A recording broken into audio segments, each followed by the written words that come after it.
Pero la humanidad no quiere seguir el orden de Dios. Nosotros. Entonces la humanidad está bajo juicio. Estamos bajo juicio. Y nosotros nos sentimos ese juicio. Nos sentimos la emoción de la vergüenza, el dolor, la pena. Nosotros llegamos aquí con penas, dolores, vergüenzas. ¿Y cómo se sienten hoy? Bien, unos bien, otros no. Unos se sienten, están avergonzados. ¿Es bueno o malo tener vergüenza? Esa es la primera pregunta. ¿Es bueno o malo? Y eso es lo que vamos a explorar hoy. Antes de seguir, vamos al Señor en oración. Padre, te damos las gracias por estar aquí con tu comunidad, con otros creyentes, disfrutándote, Señor, tu bondad, tu misericordia, estar en la presencia de otros que quieren aprender y enseñar la palabra. Padre, te pido que podamos escuchar tu voz. Te pido que podamos sentir el Espíritu Santo, que nos toque el corazón, nos penetre las mentes, los corazones de todos que están escuchando hoy. Padre, te damos la gracia por todas las bendiciones, por los niños que pueden estar aquí a cantar y darnos alegría. Padre, confieso que somos personas rotas, con dolores, con vergüenzas, pero te queremos conocer más. Queremos escuchar tu voz, sentirte, Señor. Y te pido que nos habla de una forma muy clara hoy. Te doy toda la gloria y la alabanza para ti, Señor. En el nombre de Cristo, amén. Amén. En el libro de Romanos, el apóstol Pablo lo escribió en su tercer viaje misionero, más o menos en el año 57, 58, por ahí. Y les recuerdo que Jesús murió ¿en qué año? Más o menos el año 30, 33, por ahí. Hablando de vergüenza, que esto no me funciona. Sí. Ok, gracias. Eso es la ruta del apóstol Pablo en su tercer viaje misionero, que salió de Antioquia, pasó por lo que es hoy en día Turquía, por todo esto, y llegó a Grecia y volvió por Turquía y volvió a Jerusalén. Y apóstol se quedó como 3 meses, como está escrito en Hechos capítulo 20. Se quedó 3 meses ahí en su misión en Corinto y de ahí escribió a la ciudad de Roma, a los romanos. Parece que Pablo conocía a varios hermanos en Roma, pero el apóstol nunca fue a Roma a conocer a la iglesia. ¿Y quién fundó la iglesia? No sabemos exactamente quién fue, pero los expertos nos dicen que a lo mejor en Pentecostés, en Hechos 2, dicen que muchas personas, muchos judíos de todo el Mediterráneo estaban en Jerusalén en ese entonces cuando llegó el Espíritu Santo y ellos vieron todo lo que pasó. Entonces escucharon, esos judíos de todo el Mediterráneo estaban en Jerusalén, escuchó el Evangelio, vieron los discípulos con el Espíritu Santo y volvieron a su casa y formaron iglesias por todo el Mediterráneo, incluso en Roma. Y era de lo que nosotros conocemos, era una iglesia de muchas personas, personas de culturas diferentes, gentiles y también judíos. Tenía sus problemas, creencias diferentes. Y Pablo tenía el propósito de enseñarles, de animarlo a unidad, de compartir, de amarse uno a otro y trabajar juntos. Pero el apóstol Pablo también le quería decir que tenía las ganas de visitarlo y seguir viajando por el Mediterráneo, que quería ir a España y estaba buscando apoyo. Y con ese propósito, Pablo escribe a los romanos. La ciudad de Roma tenía como 4 millones de personas.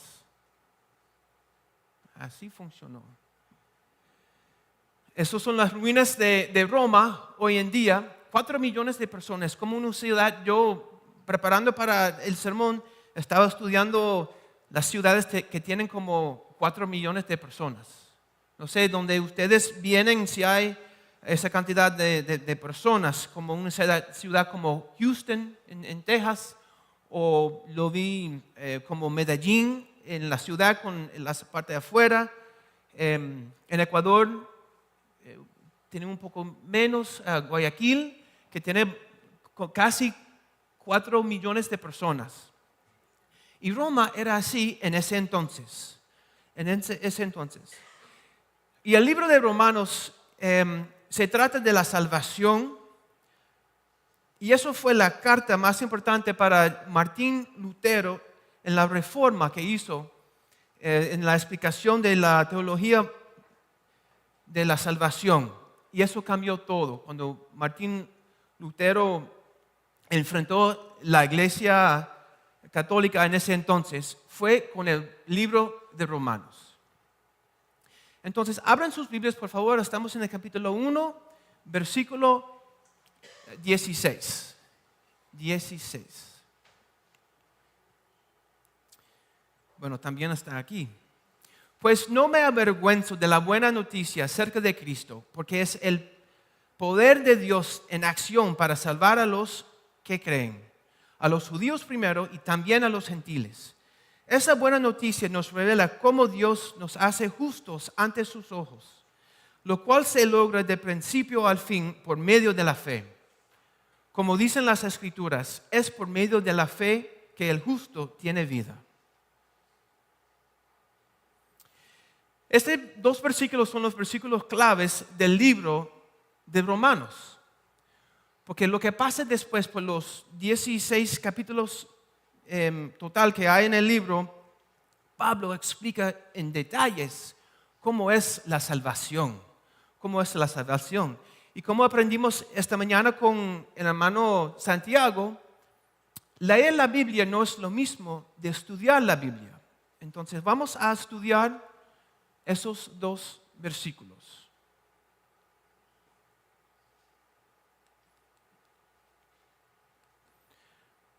Vamos a fijar en unas palabras. Ayúdame, por favor. Así, lo cambié.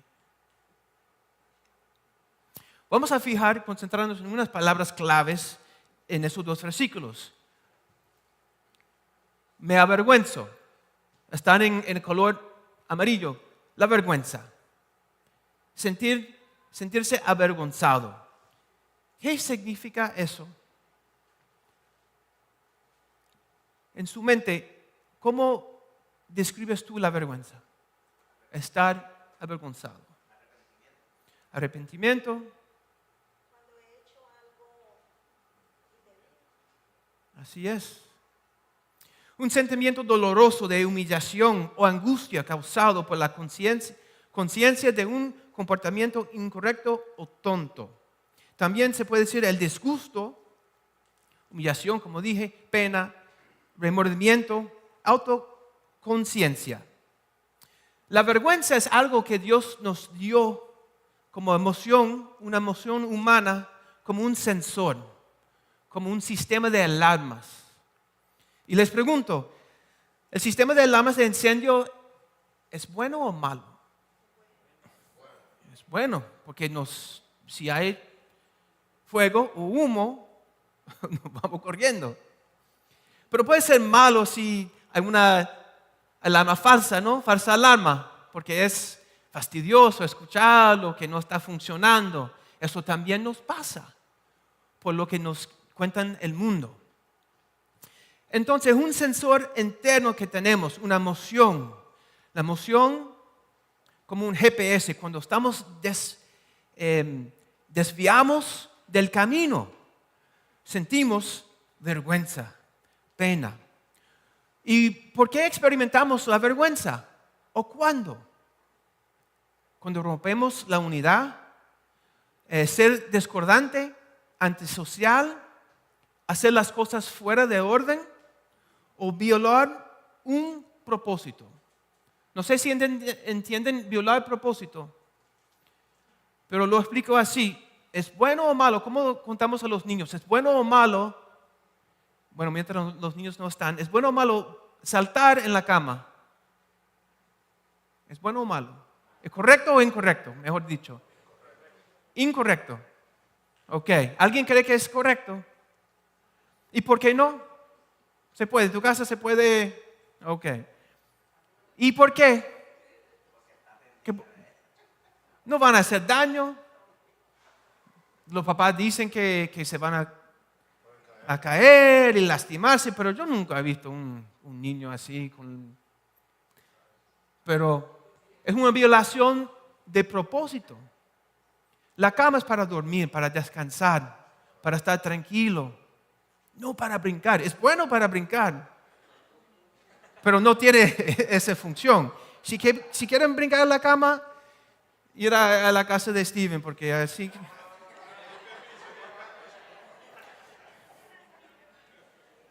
¿Y qué causa la vergüenza? ¿Qué causa la vergüenza? ¿Cuál es la fuente? Son 4 cosas que yo identifiqué que son las causas.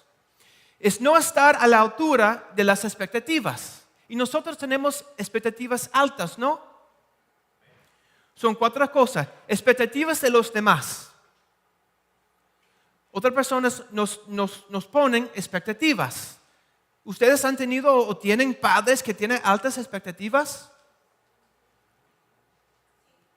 O un entrenador, un coach, un maestro, a veces malo o a veces bueno. Eso es número 1. Número 2, ¿qué causa la vergüenza? De no estar a la altura de las expectativas, nuestras mismas expectativas. Yo decidí que yo iba a ser millonario con 40 años. Ya tengo 44. Y voy con esa vergüenza. Pero nosotros mismos nos ponemos expectativas muy altas. La tercera manera, las expectativas de Dios. Eso sí son expectativas buenas, porque son sus reglas, sus normas. El pecado a veces es nuestra culpa por decisiones equivocadas, malas actitudes, comportamientos, deseos egoístas, pasiones carnales, cosas que causan ruptura relacional entre nosotros y Dios. Elegir cosas antes de Dios, o elegir el egoísmo antes que la unidad, o no amar a los demás. Las expectativas de Dios. El número 4, nuestra expectativa es un poco diferente. Nuestra expectativa de los demás. Hay muchos padres aquí hoy, ¿no? Nosotros estamos esperando cierto comportamiento de nuestros niños. Y muchas veces no lo cumplen. O de nuestros hermanos. O de nuestros padres. A veces nuestros mismos padres nos dan vergüenza.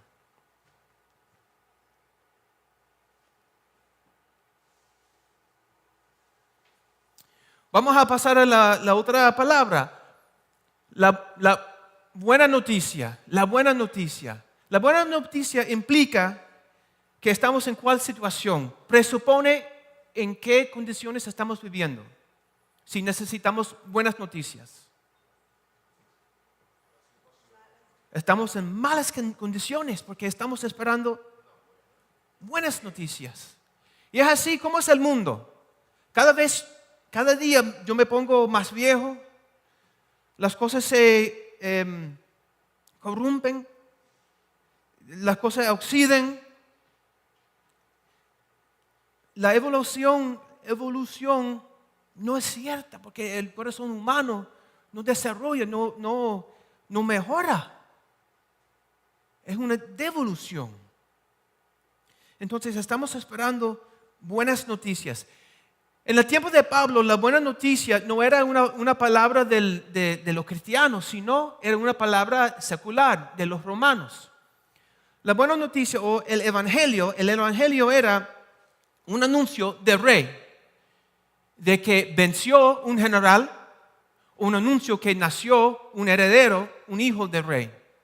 Eso fue la noticia buena, el evangelio, como ellos utilizaban la palabra en ese entonces. Y los cristianos agarraron esa palabra y lo utilizaron para ellos mismos, para el evangelio de Cristo. El evangelio de Cristo. Poder. La palabra de poder es donde nosotros sacamos la palabra dinamita.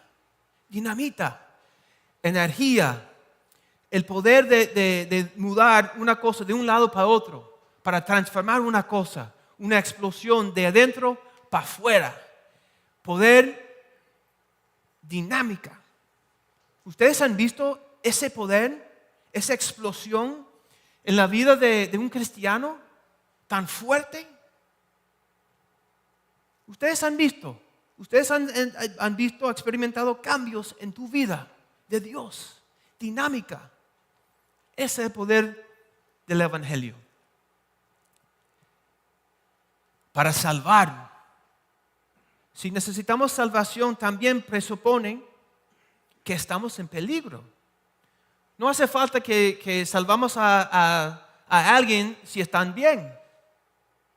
Pero estamos en una situación difícil. Necesitamos la salvación. Y justos. Dios es justo.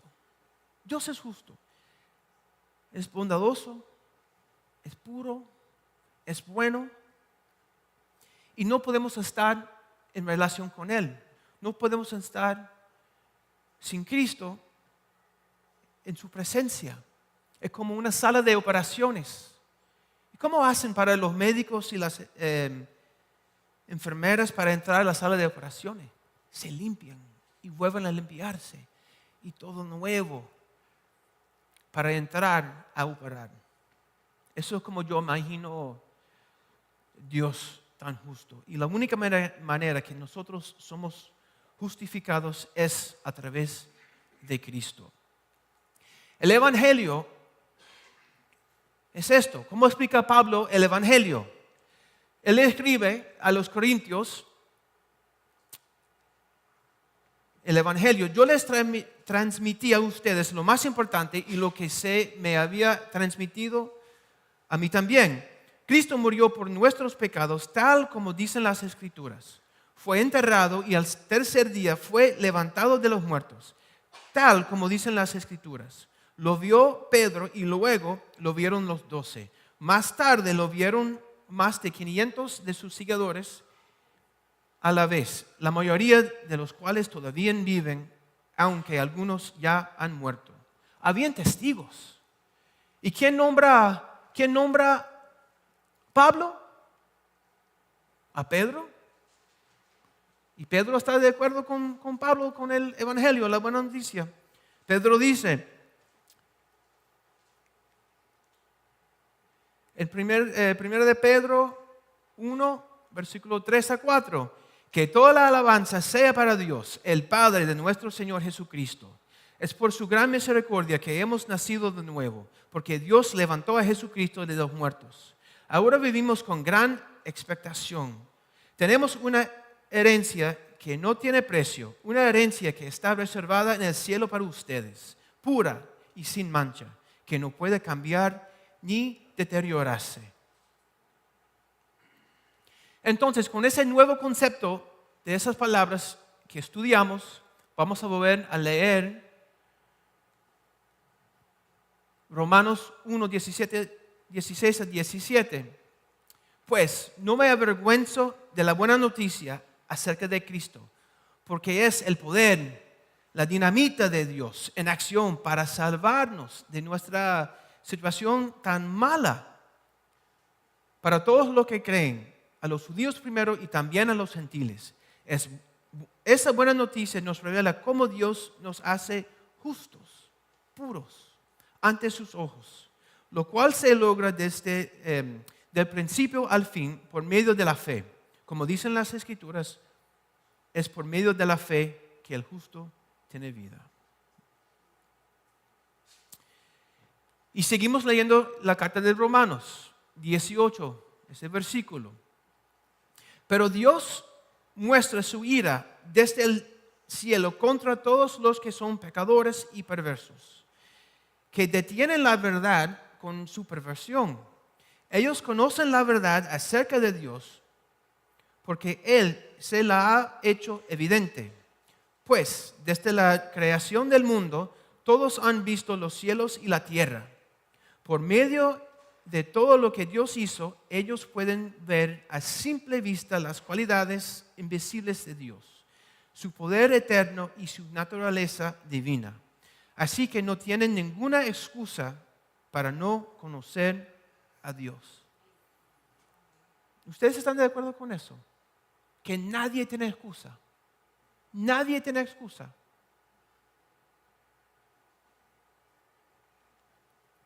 ¿Y por qué no tiene excusa? ¿Eso es justo de Dios decir eso?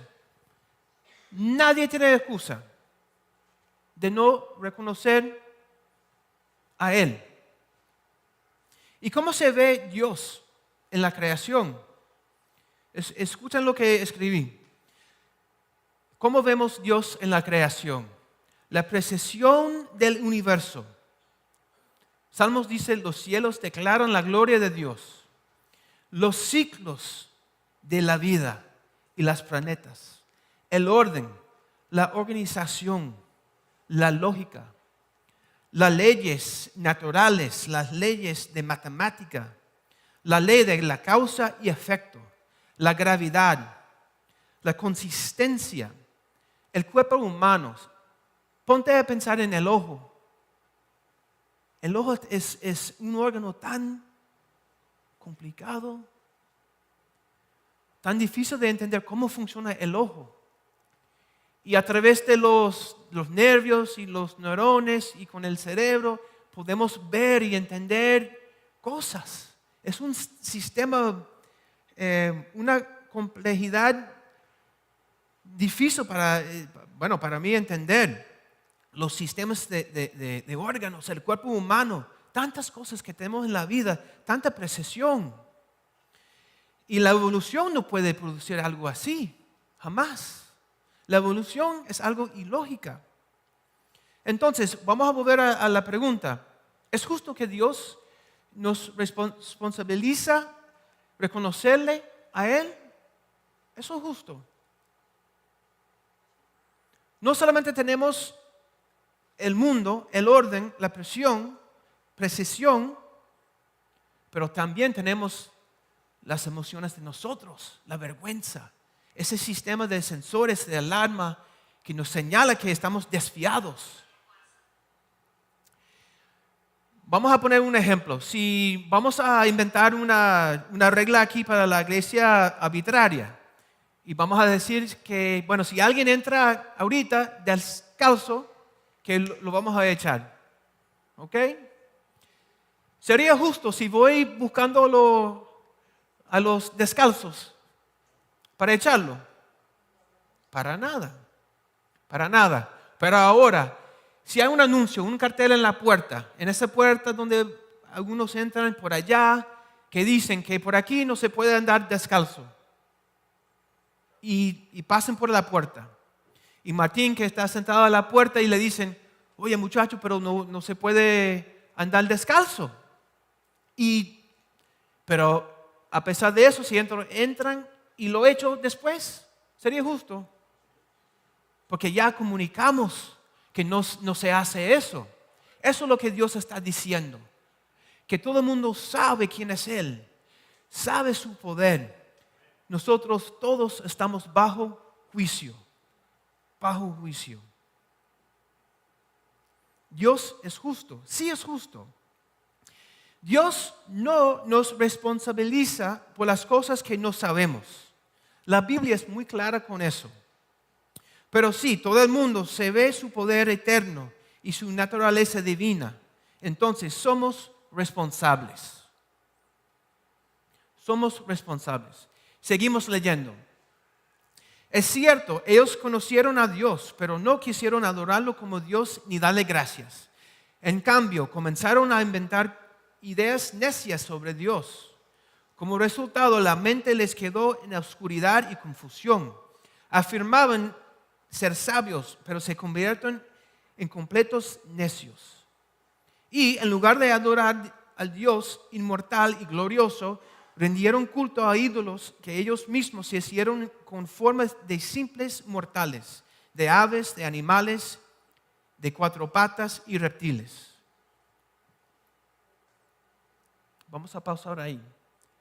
Pablo está hablando de las religiones paganas en ese entonces. Pero hoy en día tenemos ídolos. ¿Cuáles son nuestros ídolos? El dinero. Netflix. Oye, ¿ustedes están confesando? El deporte. Bueno, hablando de vergüenza, ¿ustedes vieron el juego de fútbol anoche? Estados Unidos y Colombia. Perdimos a Estados Unidos. 4-1. 5-1. Ya. Hablando de vergüenza. Tenemos ídolos. Dinero, Netflix, los teléfonos, el trabajo. ¿Cómo es? Tenemos muchos ídolos. La belleza. La belleza.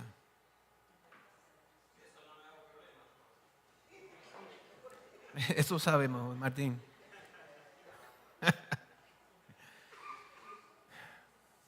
Tenemos muchos ídolos.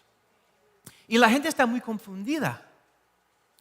Hay muchas personas que cada quien anda con su filosofía y nosotros lo escuchamos. Andan como que criticando a los demás para avergonzarlos a nosotros, los creyentes, los cristianos. Pierden lo que es la esencia de Dios. No reconocen a Dios. Un buen ejemplo, cosas que son básicas, fundamentales y tan obvio. No hay que ir muy lejos para verlo. Había un muchacho, un señor nadador de la Universidad de Pennsylvania, que nadó en equipo de hombres en natación y era bueno. Y estuvo parte de ese equipo por 3 años. Pero después, en el año 22, se identificó como mujer. Y se cambió con las mujeres en, ¿cómo se llama? El locker room. Y le dejaron competir con las mujeres. ¿Y quién ganó?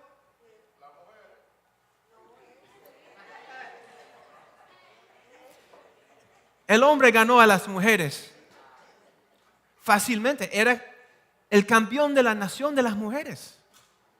Son cosas que son tan simples, cosas tan básicas, que a veces el mundo, los entre comillas, eruditas entre comillas, ellos inventan sus historias para explicar las cosas, pero obviamente no tiene sentido, son ilógicas.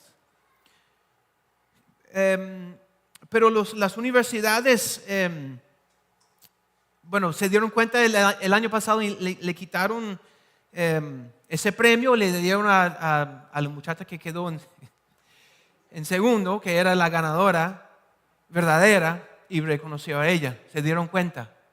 Pero es nuestro mundo. Nuestro mundo tiene ídolos y creen cosas tontas, muy tontas. Nuestra sociedad ha tratado de tomar cosas vergonzosas y normalizarlas para reducir el estigma y la vergüenza. Pero cree que la gente todavía puede sentir vergüenza por actuar como animales. De manera similar, la gente hace que los cristianos se sienten avergonzados y culpables por imponer la moralidad a los demás y tratan de cerrarnos. ¿Ustedes están de acuerdo con eso?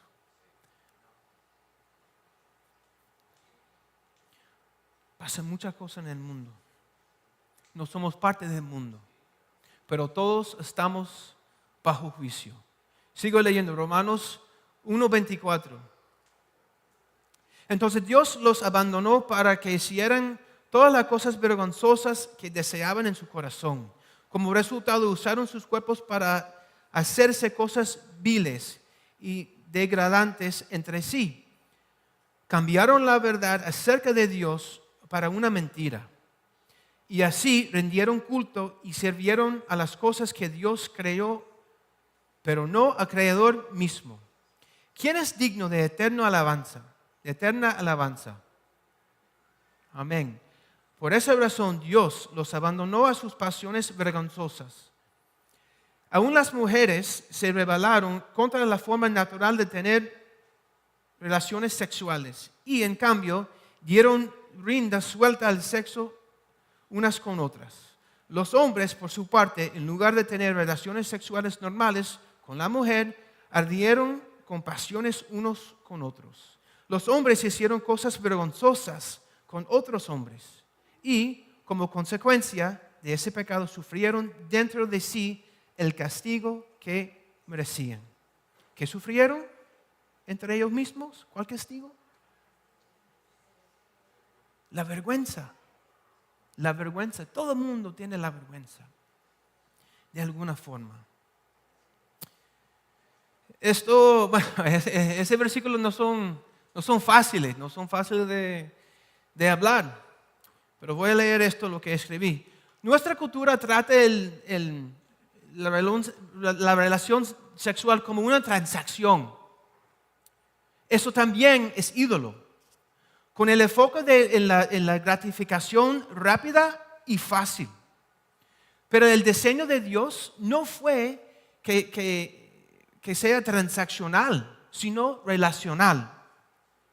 Solo en el contexto del sexo como sagrado, dentro de una relación exclusiva de un hombre y una mujer con compromiso y pacto mutuo, una expresión física de intensa intimidad y entrega, una morada mutua, un cuerpo, un espíritu, unidad de corazón, mente y alma. Dios nos ama y tiene reglas y tiene propósito para nosotros. Y a veces por no desobedecer perdimos bendiciones. Hay tantas cosas en la vida que si podemos ser obedientes, podemos disfrutar la vida mejor con el diseño de Dios. No brincar en la cama. Usar las cosas con el propósito que Dios puso a las cosas. Esa intimidad que Dios dio que nos regaló como matrimonio, nos enseña esa intimidad que tiene en la Trinidad, en las personas de la Trinidad, Padre, Hijo, Espíritu Santo, también que nos habita el Espíritu Santo dentro de nosotros. Es un bonito diseño de Dios.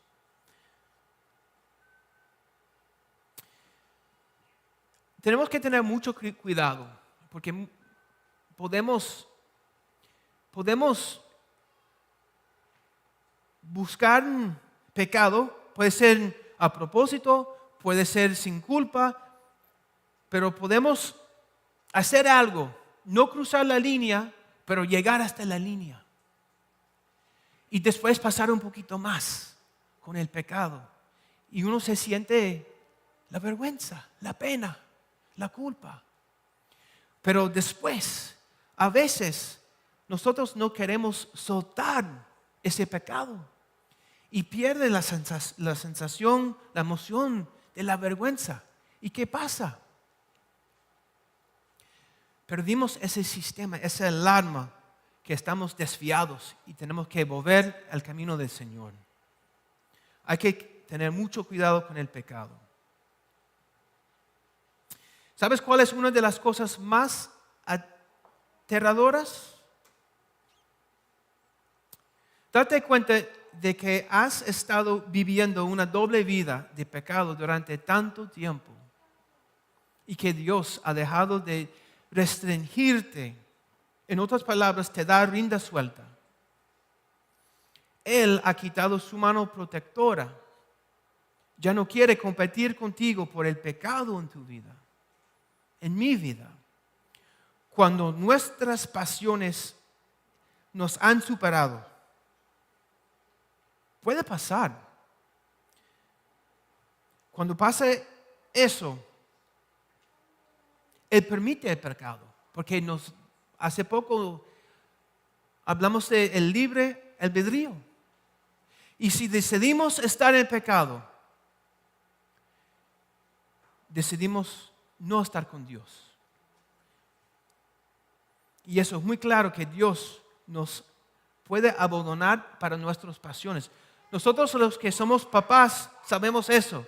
Nuestros hijos llegan y nos piden algo que no es bueno para ellos. Papá, dame esto, déjame hacer esto. Hijo, no. No sé, yo tengo un niño especialmente que lo hace. Ay, pero sí, papá, dámelo, yo quiero, que no sé qué. Hijo, no. Sigues insistiendo. ¿Tú quieres esto? Bueno, dale, pero métete con toda la fuerza. Y se da cuenta de lo malo que es, que yo quería protegerlo. Pero nosotros podemos hacer lo mismo con el pecado. Que yo quiero esto, Dios, que yo lo quiero esto. Quizás no lo decimos a Dios directamente, pero decidimos seguir con esa pasión carnal o ese deseo y nosotros mismos abandonamos a Dios. Abandonamos a Dios.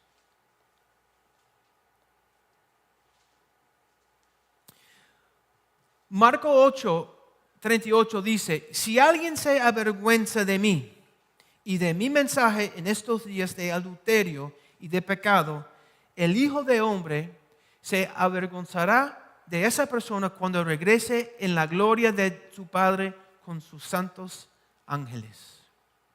Tenemos que tener mucho cuidado. Versículo 28.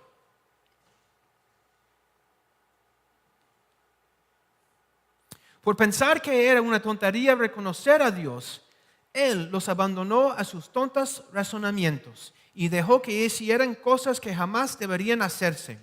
Se llenaron de toda clase de perversiones, pecados, avaricia, odio, envidia, homicidios, peleas, engaños, conductas maliciosas y chismes. Son traidores, insolentes, arrogantes, fanfarrones y gente que odia a Dios. Inventan nuevas formas de pecar y desobedecen a sus padres. No quieren entrar en razón, no cumplen lo que prometen. Son crueles y no tienen compasión. Saben bien que la justicia de Dios exige que los que hacen esas cosas merecen morir, pero ellos igual las hacen. Peor aún, incitan a otras que también las hagan. ¿Ustedes conocen personas así? Yo conozco personas que se dan cuenta que no están en un buen camino, pero no les importa. Y puede ser una cosa que no sea tan mala, como fumar. En mi vida yo he conocido muchísimas personas que sabían que el cigarrillo le iba a matar. Y como que mientras prendían el cigarrillo, se rieron. Yo sé que eso me va a matar, pero bueno, lo voy a disfrutar. Eso no es inteligente. Y no solamente es el mundo que piensa así, pero nosotros a veces pensamos así. La conclusión es la rebelión, es que es rebelión contra Dios, lo que está hablando Pablo en capítulo 1. Es la vergüenza que vemos en el mundo, con esas cosas tan tontas que vemos. ¿Dónde vemos en la Biblia la vergüenza por primera vez? ¿En Génesis qué? En Génesis 3, en el jardín. ¿Y por qué se avergonzaron? Estaban desnudos. Pero estaban desnudos antes. Entonces, ¿qué cambió? Desobedecieron a Dios. Comieron el fruto. ¿De dónde? Del árbol de conocimiento del bueno y malo. El conocimiento. ¿Y qué está hablando Romanos 1? Conocimiento. Que Dios ha expresado, ha comunicado su gloria, su plan, su propósito en la naturaleza, en nuestro mundo, en nuestros corazones, como dice en Jeremías, Ezequiel, que nos escribe su ley en nuestras mentes y nuestros corazones. Sabemos diferenciar entre lo bueno y lo malo, pero aún a veces no cumplimos con su voluntad. ¿Y por qué? ¿Cómo se sienten hoy? ¿Están avergonzados? Un buen padre amoroso nos pone límites para protegernos y para cuidarnos. Nos pone restricciones.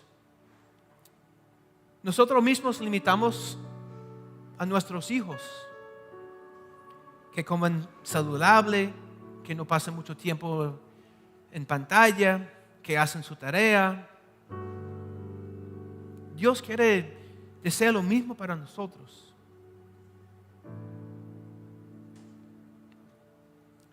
Quiero volver a lo aterrador de ser entregado al pecado. Que Dios puede retirar su protección. No vamos a perder la salvación, no. Pero cuando estamos metidos en el pecado, el poder de Dios no fluye en nosotros, a través de nosotros. Estamos limitados. Nosotros mismos, a través del pecado de no seguir a Dios, nos limitamos. Iglesia, no podemos seguir los patrones del mundo.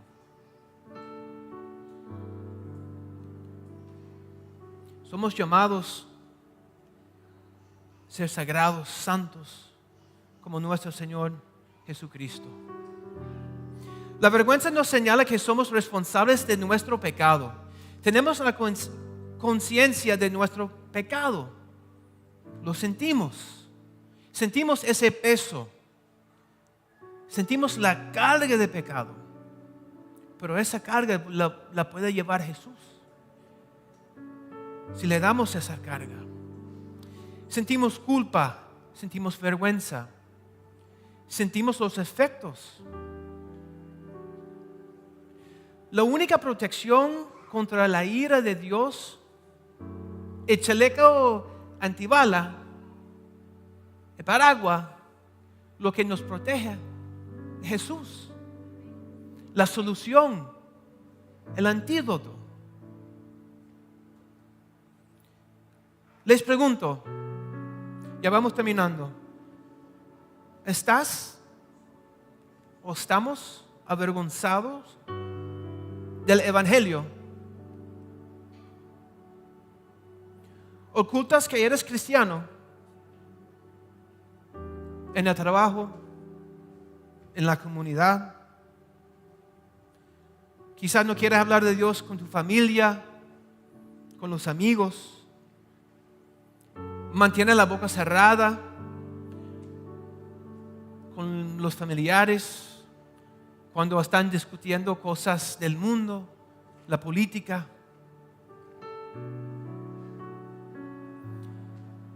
Evitas ofrecer a orar con alguien que necesita oración en el momento, por vergüenza. Muchas veces la gente siempre me pedía oración y yo decía, sí, voy a orar por ti. Más adelante, cuando sea más conveniente para mí.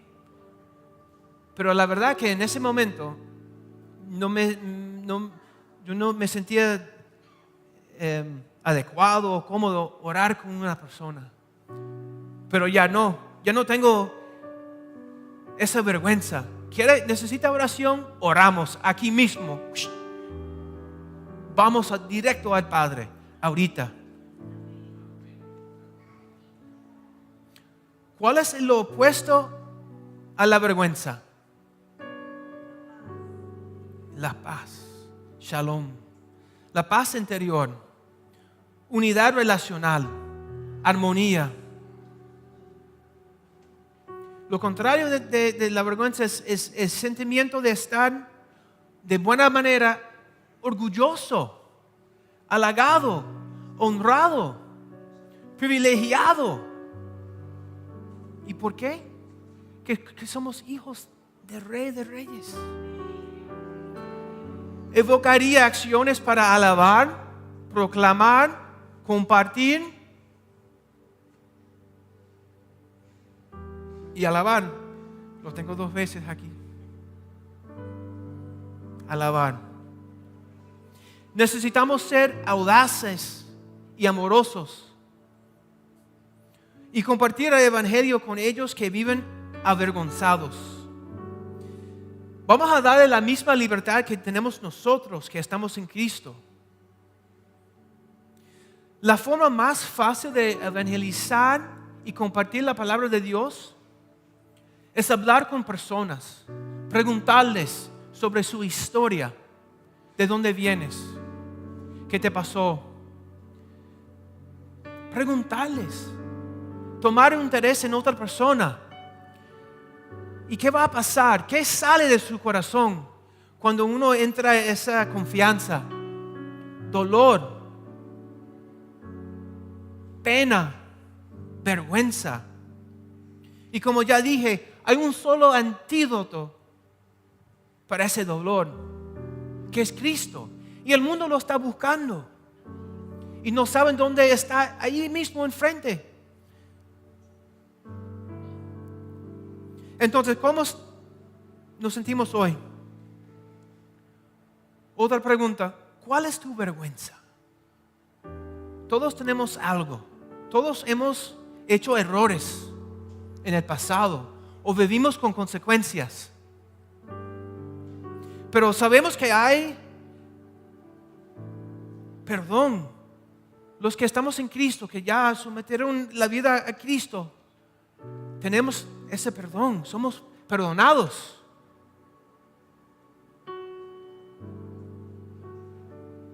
Todos tenemos vergüenza. No te avergüences por las mentiras del enemigo.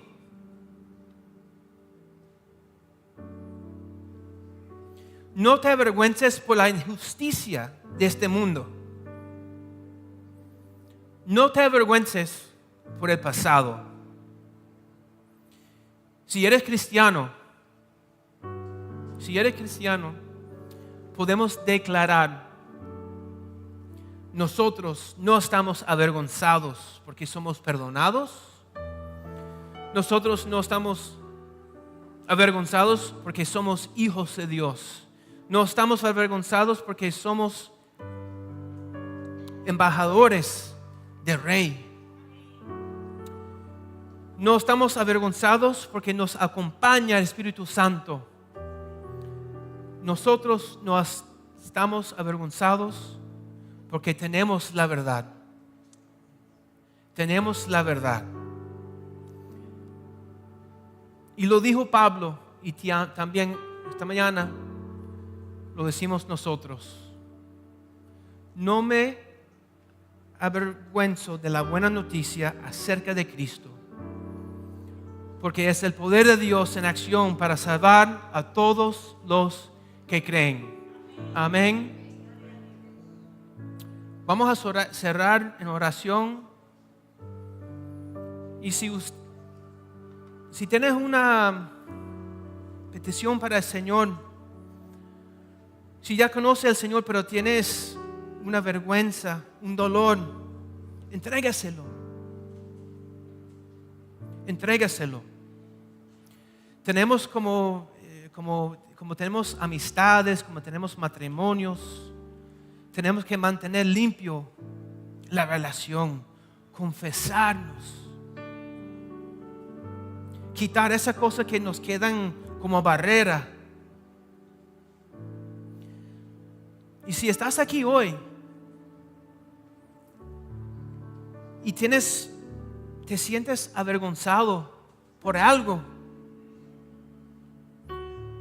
porque el mundo está corrompido, nuestros corazones están dañados, eso no fue el propósito de Dios. Dios te ama,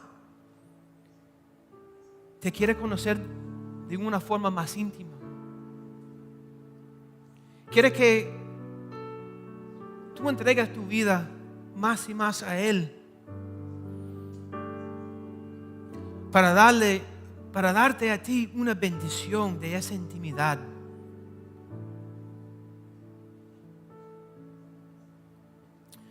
Vamos a hablar con el Señor.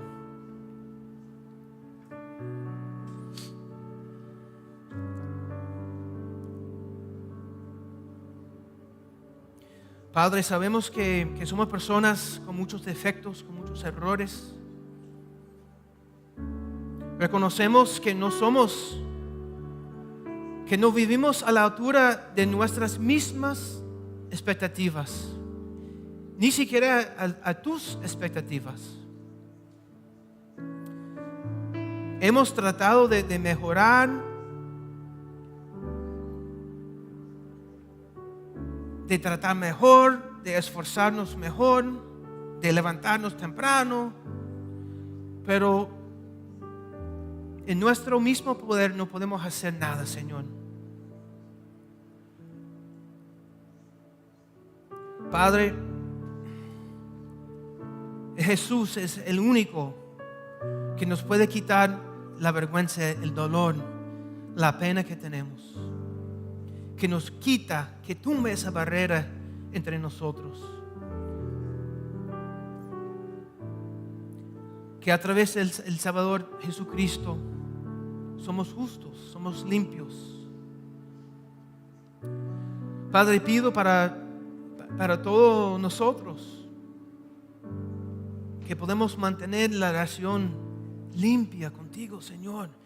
Y para los que no te conocen, que reconocen el orden del mundo, la organización, el poder divino que vemos todos los días. Padre, arrepentimos de las decisiones malas. Ayúdanos a sentir el Espíritu Santo hoy, ahora, mañana. Padre, te pido que nos acompañe de una manera poderosa para compartir el Evangelio y para decir, no solamente aquí en la iglesia, pero en la calle, en el trabajo, en la casa, no me avergüenzo de la buena noticia de Cristo, porque es el poder, la dinamita de Dios en acción para salvar a todos los que creen. Gracias por Jesús. Gracias, Padre. Te damos toda la gloria y la honra en el victorioso nombre de Jesucristo. Amén.